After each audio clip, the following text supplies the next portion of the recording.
Highway to Hell right here on the Tony Jones Show from our in-studio guests, the McGunks. Before that, we heard a little Morris and the East Coast. I lost my telephone. Thank you for tuning in. Facebook.com/Tony Jones Show, on Twitter at Tony Jones in RI. Thank you for checking in with me on Twitter. And, of course, be sure to check out TonyJones.org. In studio with me, as I mentioned, the aforementioned McGunks. Last time you were here, coming through to not only promote a big show, but promote your last recording. And what I like about the McGunks is that you are happy to, and I saw this personally today because I thought I had a pen drive with me with McGunks tunes on it, and it turns out I left it somewhere else.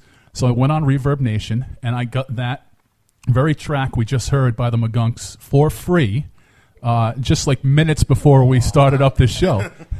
Yeah, you can also download the whole album on Bandcamp, too. And I was going to mention, for the promoting the upcoming shows, you also have some free stuff on Bandcamp. Is there a specific philosophy for you guys to make your music as accessible as possible? No one's going to pay for it anyway. Come on. If they don't pay for Metallica, they're not going to pay for us. That's true. I don't even know if anyone's downloaded it for free. So I'm technically not sure if we can give away music. A younger kid talked to me the other day who had mentioned something about being able to get illegal music, and I said to him, is there a such thing as legal music these days?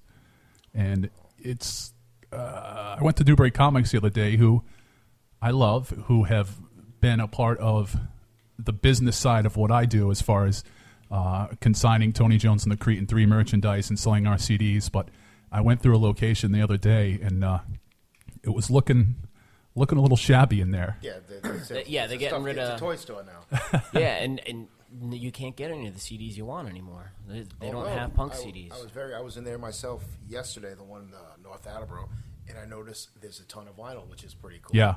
You can get, but it's all old stuff. Yeah. And I'm looking for old stuff. I'm like, oh, they got Ramones, cool. They got Old Rancid, great. And I'm not looking for nothing new. And now for the younger kids, they actually sell the record players right there with the vinyl. They do have a cool Ramones record player. Yeah, the pack and play. I don't know if it sounds good though. It looks like it's a one speaker kind of deal. I don't know. So we mentioned earlier, before we went into the music, that as the McGunks have come through on the Tony Jones Show over the years, they have also had a different lineup over the years. Now, last time you told me it was because, Bob, that you were difficult to work with. Exactly. Is that the case? It hasn't got any better. He lives with an iron fist. He insults at will. Iron fist. If I look over the shoulder, Bobby knows it. You get to look over the shoulder. It's like, no.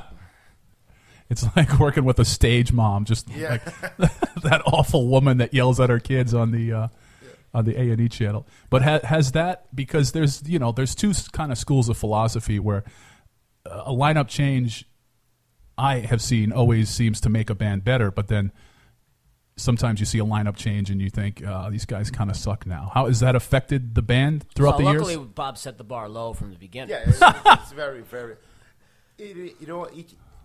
Everyone who's come along has added something. You learn something from everybody. You learn... be it good or bad, and mostly good. I still like all those guys and gals. We're still all friendly. Most of the time, they end up just leaving because we do a lot. It's a lot of work to put in. And then life kind of gets in the way. Yeah, life does get in the way. This last year for us, we've had a real tough year with the group and stuff. Like just life stuff gets in the way. It's it's too bad. I mean, we had some good momentum going, and then life happened. But we do have the Tina Bottle Rocket show, so that's good.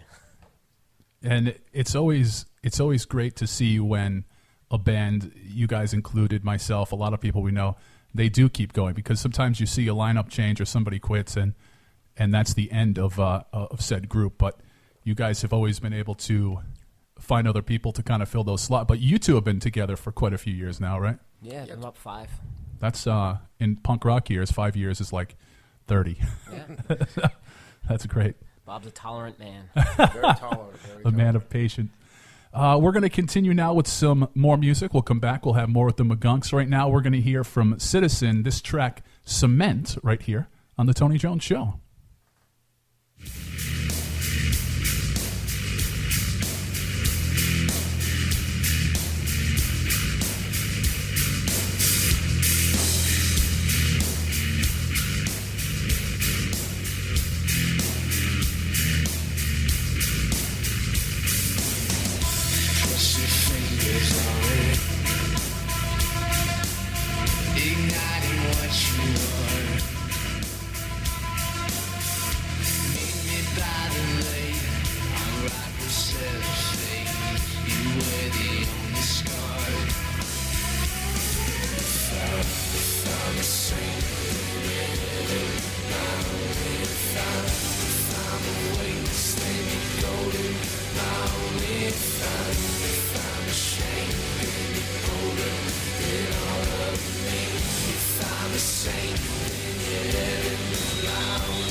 Set fire to your thoughts.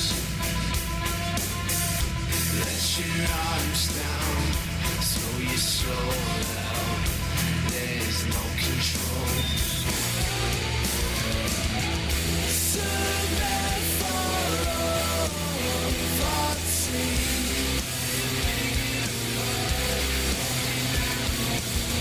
Surrender for all thoughts. I'll give you myself any day.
Drenched in my sweat under moonlight,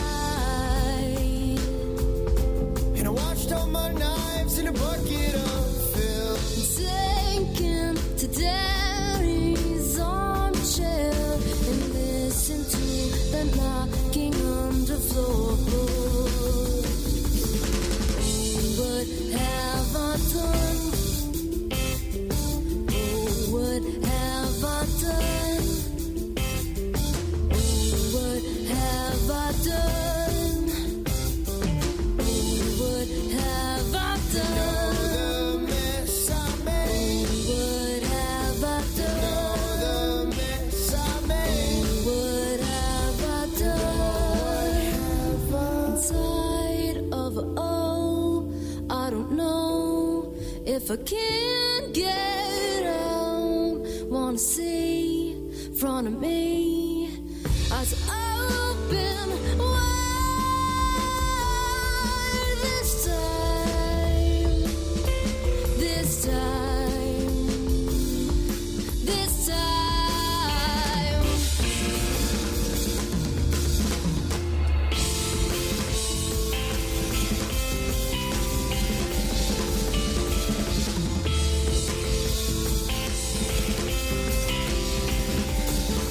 Early somewhere, but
some Roz Raskin and the Rice Cakes right here on the Tony Jones Show, Facebook.com/Tony Jones Show, on Twitter @TonyJonesNRI.